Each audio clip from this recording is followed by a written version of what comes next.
Ada cinta yang tidak pernah diakui, tapi hidup dalam darah. Namaku Aisyah. Aku masih hidup. Tapi hidupku berhenti sejak anakku diambil oleh istana. Dunia menyebut ini skandal. Istana menyebut ini pengorbanan.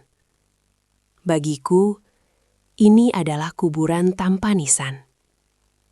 Dan inilah akhir dari segalanya. Di balik kemewahan Istana Al-Qasr, seorang anak tumbuh sebagai pewaris tahta. Namanya kini Pangeran Rafid Al-Khalid. Ia memiliki segalanya, kecuali satu hal, ingatan tentang ibunya. Setiap malam ia terbangun sambil menangis, bermimpi tentang seorang wanita berhijab yang memeluknya erat dan berbisik, "Umi di sini, Nak." Ia bertanya, namun istana memilih diam. Karena istana tahu, ingatan darah tidak bisa dihapus. Aku hidup dengan nama palsu. Wajahku diubah.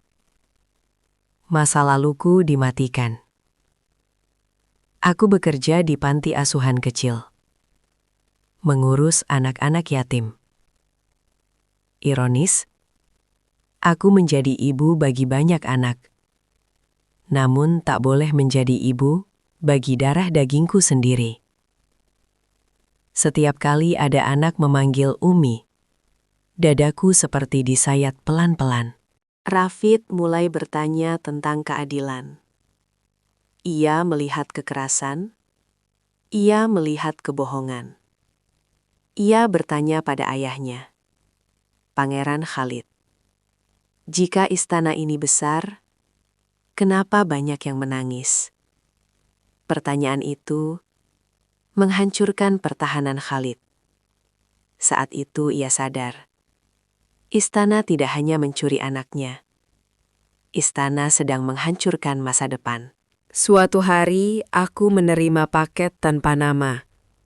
Di dalamnya, foto lama aku dan anakku. Dan sepucuk surat. "Dia mulai mengingatmu." Tanganku gemetar. Selama bertahun-tahun aku menunggu mati. Namun surat itu membuatku hidup kembali. Dan sekaligus takut. Khalid berdiri di depan Dewan Kerajaan. Ia membawa dokumen kejahatan istana. Dengan suara tenang, ia berkata, "Kalian boleh menjatuhkanku, tapi dunia akan tahu."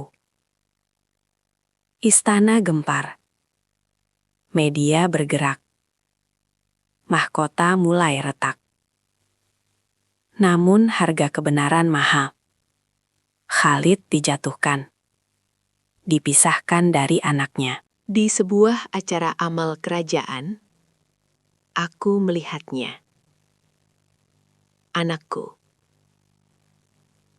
Ia membaca puisi tentang ibu yang tak pernah ia kenal. Matanya menyapu ruangan dan berhenti padaku. Dengan suara nyaris tak terdengar, ia berkata, "Umi." Aku tidak mendekat, tidak memeluk. Aku hanya mengangguk pelan. Karena jika aku merengkuhnya, ia bisa kehilangan segalanya. Beberapa pejatat jatuh.